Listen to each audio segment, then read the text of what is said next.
A crucificação de Jesus. Jesus foi preso por soldados romanos no jardim do Getsêmani, após ter sido traído por Judas Iscariotes. Ele foi levado perante o sumo sacerdote Caifás, onde foi acusado de blasfêmia e condenado à morte. Na manhã seguinte, ele foi levado perante o governador romano Pôncio Pilatos, que, após ouvir as acusações contra ele, permitiu que o povo decidisse o destino de Jesus. Assim que o dia amanheceu, todos os chefes dos sacerdotes, e os líderes religiosos, anciãos do povo, conspiraram para condenar Jesus à morte.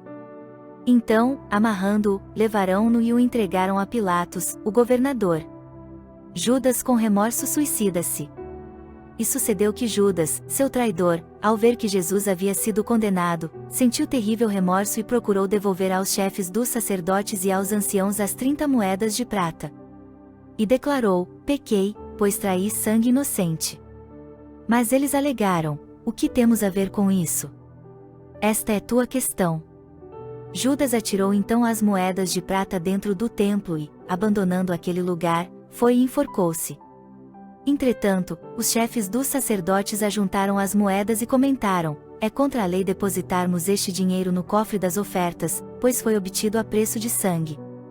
Mas concordaram em usar aquelas moedas de prata para comprar o campo do oleiro, e formar um cemitério para estrangeiros. Por esse motivo ele se chama Campo de Sangue até estes dias. E assim se cumpriu o que fora anunciado pelo profeta Jeremias. Então eles tomaram as 30 moedas de prata, o valor que lhe atribuíram os filhos de Israel. E as usaram para comprar o campo do oleiro, assim como o Senhor me havia indicado. Pilatos lava as mãos. Jesus foi conduzido à presença do governador, e este o interrogou: és tu o rei dos judeus? Afirmou-lhe Jesus: tu o dizes. Então, passou a ser acusado pelos chefes dos sacerdotes e pelos anciãos, mas ele nada respondeu. Foi quando lhe questionou Pilatos: não ouves a acusação que todos levantam contra ti? Jesus, entretanto, mantinha-se em absoluto silêncio, e, por isso, ficou o governador fortemente impressionado. Contudo, por ocasião da festa, era costume do governador dar liberdade a um prisioneiro escolhido pelo povo. Detinham eles, naqueles dias, um criminoso muito conhecido de todos, chamado Barrabás. Então, Pilatos dirigiu-se à multidão que ali se havia reunido e lhes propôs: a quem desejais que eu vos solte, a Barrabás ou a este Jesus, que é chamado de Messias? Isso porque tinha conhecimento de que o haviam entregado por inveja. E aconteceu que, estando Pilatos sentado no trono do tribunal, sua esposa lhe enviou a seguinte mensagem: não faças nada contra este homem inocente, pois hoje, em sonho, muitas coisas sofri por causa dele. Todavia, os chefes dos sacerdotes e os anciãos influenciaram a multidão para exigir o livramento de Barrabás e a execução de Jesus. Então, o governador entregou à multidão o dilema: qual dos dois homens quereis que eu vos deixe livre? Exclamaram eles: Barrabás. Pilatos ainda questionou-lhes: se assim é, que farei de Jesus, que é chamado de Messias? Bradaram todos: crucifica-o. Outra vez insta Pilatos: por quê? Que crime cometeu este homem? Apesar de tudo, a multidão esbravejava ainda mais furiosa: crucifica-o. Percebendo Pilatos que não conseguia demover o povo, mas, ao contrário, um princípio de tumulto já era visível, ordenou que lhe trouxessem água, lavou as mãos diante da multidão e exclamou: estou inocente do sangue deste homem justo. Esta é uma questão vossa. E todo o povo respondeu: caia sobre nossas cabeças o seu sangue, e sobre nossos filhos.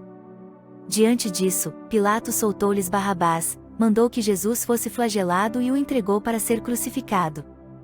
Jesus é humilhado e agredido. E sucedeu que os soldados do governador conduziram Jesus ao pretório e agruparam toda a tropa ao redor dele. Despojaram-no de suas vestes e o cobriram com um manto vermelho vivo. Trançaram uma coroa de espinhos e a forçaram sobre sua cabeça. Puseram em sua mão direita um caniço e, ajoelhando-se diante dele, escarneciam exclamando: salve! Salve! Ó Rei dos Judeus! Cuspiram nele e, tirando o caniço de sua mão, espancavam-lhe com ele a cabeça. Depois de haverem zombado dele, despiram-lhe o manto e o vestiram com suas próprias roupas. Em seguida, o levaram para ser crucificado. A crucificação do rei. Assim que saíram, encontraram um homem da cidade de Cirene, chamado Simão, e o obrigaram a carregar a cruz. Chegaram a um lugar conhecido como Gólgota, que significa lugar da caveira. Deram-lhe para beber uma mistura de vinho com absinto, mas ele, depois de prová-la, negou-se a beber. E aconteceu que após sua crucificação, dividiram entre si as roupas que lhe pertenciam, jogando sortes. E se acomodaram ali, para o vigiar. Acima de sua cabeça fixaram por escrito a acusação forjada contra ele: este é Jesus, o Rei dos Judeus. 2 ladrões foram crucificados com ele, um à sua direita e outro à sua esquerda. As pessoas que passavam lançavam-lhe impropérios, balançando a cabeça. E exclamavam: ó tu que destróis o templo e em 3 dias o reconstróis. Agora salva-te a ti mesmo.